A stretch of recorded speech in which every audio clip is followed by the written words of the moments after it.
चीन का कोरोना कितना खतरनाक है भी कि नहीं, माने कि आपके लिए, चीन वालों की नहीं, उनकी तो आफत आई हुई है। ये पहली बार ऐसा कोविड मुझे हुआ था जो अपने आप हुआ था। उससे पहले मैंने कृत्रिम तरीके से कोविड करवाया था और उसके ऊपर सारे टेस्ट वेस्ट हुए थे, और उन टेस्टों की वजह से जो यूरोप में कोविड होता है वो मुझे असर नहीं करता था। लेकिन जब मैं इंडिया में था तो इंडिया में मुझे B562.9 मतलब कि 7 से 2-3 स्टेप पीछे वाला जो कोविड है वो हुआ था। मुझे लगा था कि इस बारे में प्रोग्राम बनाने की ज़रूरत नहीं पड़ेगी, लेकिन पड़ रही है। चीन में कोरोना का ओमिक्रॉन का सब वेरिएंट है BF7 जिसने इस समय तबाही मचाई हुई है। लेकिन मैं कह दूं पहले, तबाही इसलिए मचाई हुई है कि चीन के पास ज़ीरो कोविड पॉलिसी थी। मतलब कि उन्होंने पिछले कोविड में इतना बढ़िया अपना हिसाब किताब बनाया था कि लोग एक दूसरे से मिल नहीं पाए, कोविड फैल नहीं पाया। तो हुआ ये कि जो बाकी लोग जिनके पास वैक्सीन नहीं लगी हुई थी उनको कोई प्रोटेक्शन नहीं मिला, हर्ड इम्यूनिटी नहीं आई उनके पास। हिंदुस्तान में क्या हुआ कि हमारी सरकारों ने कहा कि भैया निपट लो अपने हिसाब से, सब घुल मिल गए, सारी टेस्टिंग वेस्टिंग ख़त्म हो गई। तो हुआ ये कि नेचुरल तरीके से, मतलब कि जैसे प्रकृति में होता है, नेचुरल तरीके से लगभग सबको कोविड हो गया। और होने के बाद जिनके वैक्सीन थी या जिन्होंने अपने आप ही उसके खिलाफ इम्यूनिटी डेवलप कर ली थी, उससे एक दूसरे से मिक्स होकर अपने अंदर एक बढ़िया इम्यूनिटी तैयार कर ली है। तो वो लोग जो कैंसर के मरीज़ हैं, वो लोग जो शुगर के मरीज़ हैं, वो लोग जो रेगुलर बहुत लंबे समय से किडनी विडनी के मरीज़ हैं, उनके लिए तो ख़तरनाक है, लेकिन बाकियों के लिए फ़िलहाल उतना ख़तरनाक नहीं माना जा रहा है।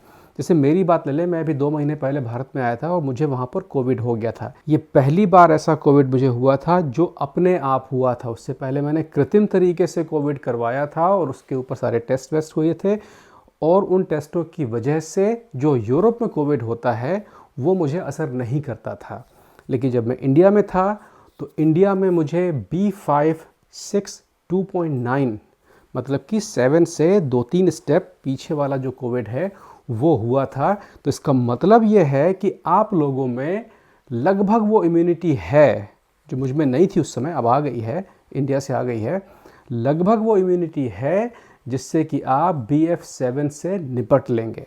चीन में इस समय हालात बहुत ख़राब हैं। चीन की सरकार ने इस बार लॉकडाउन ना लगाने का फ़ैसला किया है। वो लोग इंडिया को कॉपी कर रहे हैं, मतलब कि लॉकडाउन नहीं लगाना है, मरने वालों का नंबर नहीं जोड़ना है, और अब उन्होंने पिछले गुजरे हुए कल से टेस्टिंग भी बंद कर दी है, गिनना बंद कर दिया है। 1.9 मिलियन उनके पास 5 दिसंबर तक के केसेस थे, उसके बाद से उन्होंने गिनने की संख्या कम कर दी है, क्योंकि वो चाहते हैं जैसे इंडिया में था, छोड़ दो बिल्कुल, देखा जाएगा क्या होगा, जितने मरने होंगे मर जाएंगे और जो बचने वाले होंगे वो सही वाले बचे रह जाएंगे, सही वाले बचे रह जाएंगे। यही वजह है कि इस समय वहाँ पर ओमिक्रॉन जो है उसने बहुत आफत मचाई हुई है। लेकिन सबसे समस्या की बात यह है कि ये पहली लहर है तीसरी लहर में से। हर वेरिएंट में कम से कम 3 या उससे अधिक लहरें होती हैं। तीसरी लहर से आदमी का शरीर जो है वो सीखना और लड़ना सीख जाता है। दूसरी लहर हमेशा, इतिहास में जितनी भी महामारियां आई हैं, दूसरी लहर हमेशा जानलेवा हुई है।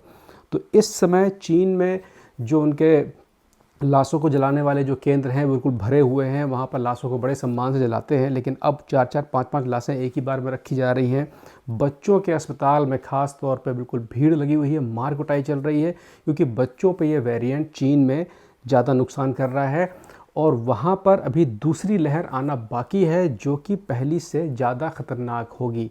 यही वजह है कि बाकी दुनिया के देश भी अब अलर्ट होना शुरू हो गए हैं, लेकिन बाकी दुनिया में उतनी हलचल नहीं है, क्योंकि लगभग हर जगह पर हर्ड इम्यूनिटी वाला हिसाब किताब हो गया था। केवल जापान, चीन, जो एशिया उस तरफ के जो देश थे, उन्होंने बिल्कुल अपने आप को ताले में बंद कर लिया था। रिकॉर्ड के हिसाब से, चीन के रिकॉर्ड के हिसाब से वहाँ पर केसों की संख्या घटनी शुरू हो गई है। 5 दिसंबर तक 2,50,000 केस पर डे के थे, लेकिन उसके बाद से उन्होंने गिनना भी बंद कर दिया है। तो बिल्कुल वही वाला हिसाब किताब है कि हम गिनेंगे नहीं तो कितने होंगे पता नहीं चलेगा, लेकिन सरकारी तौर पे वो कह रहे हैं कि घटनी शुरू हो गई है और मरने वालों की संख्या बढ़नी शुरू हो गई है। जब कोविड की इन्फेक्शन वाली संख्या कम होती है तो मरने वाली बढ़ती है। चीन में हर तरफ लाइनें लगी हैं, दवाओं की कमी है, ऑक्सीमीटर की कमी है, और टेस्ट की कमी है। लोग समझ नहीं पा रहे हैं कि ये कोरोना है या कोई और चीज़ है, क्योंकि उसके जो सिम्टम्स हैं वो भी कई और चीज़ों के सिम्टम्स है। किडनी में उठने वाला बेहिसाब दर्द भी इस बार ओमिक्रॉन के BF7 में आ रहा है। और जो भारत में अचानक हार्ट अटैक से मौतें हो रही हैं, आम तौर पर देखा गया है कि ये मौतें उन लोगों की हो रही थीं जिन लोगों को दूसरी लहर में या तीसरी लहर में बहुत सिवियर कोरोना हुआ था। मतलब क्योंकि कोरोना में उनको शिकायत बहुत ज़्यादा थी, वो शरीर का सिस्टम सुधर नहीं पाया और उसकी वजह से आप देखते होंगे कि अचानक अच्छे खासे लोग सड़क पे जा रहे हैं और हार्ट अटैक हो गया। इसके बारे में पूरा प्रोग्राम आने वाले दिनों में बनने वाला है।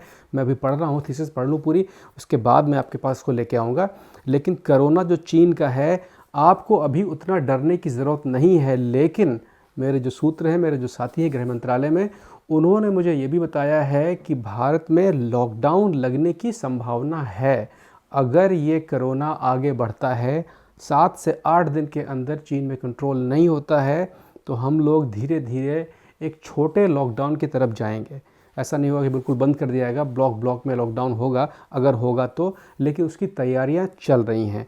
दुनिया ने फ़िलहाल, मतलब कि मैं यूरोप की बात कर रहा हूँ, मैं यहाँ पे यूरोप में हूँ, सिर्फ जो मास्क है उसको ट्रेनों और बसों और जहाज़ों में कंपलसरी कर दिया है। बाकी जगहों पर मास्क की कोई ज़रूरत नहीं है। आपको अभी फ़िलहाल किसी तरह की चिंता करने की कोई ज़रूरत नहीं है, लेकिन अपनी तैयारियां बना के रखिए कोविड से लड़ने के लिए और लॉकडाउन से लड़ने के लिए। ये बिल्कुल अभी भी शुरू हुआ है, इसके बारे में जैसे जैसे जानकारी आती रहेगी मैं आपको बताता रहूँगा। ये इतना नया है कि जो कोरोना मुझे हुआ था वो यहाँ के लिए बिल्कुल नया कोरोना था, तो उस पर टेस्ट वेस्ट हुए थे तमाम। लेकिन अब BF7 जो आ गया है, जैसे ही इसका सैंपल हम लोगों के पास पहुंचेगा, इसके बारे में आपको बताना शुरू कर दूंगा। मुझे उम्मीद है कि इसका सैंपल सोमवार तक हम लोगों के पास पहुंच जाएगा।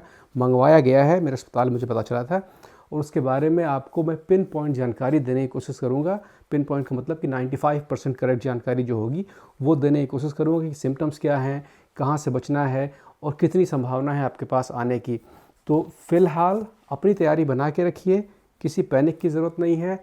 हम लोग हर्ड इम्यूनिटी की वजह से काफ़ी सेफ़ लाइन में हैं। आज कहीं तक का है, अपना ख्याल रखिएगा।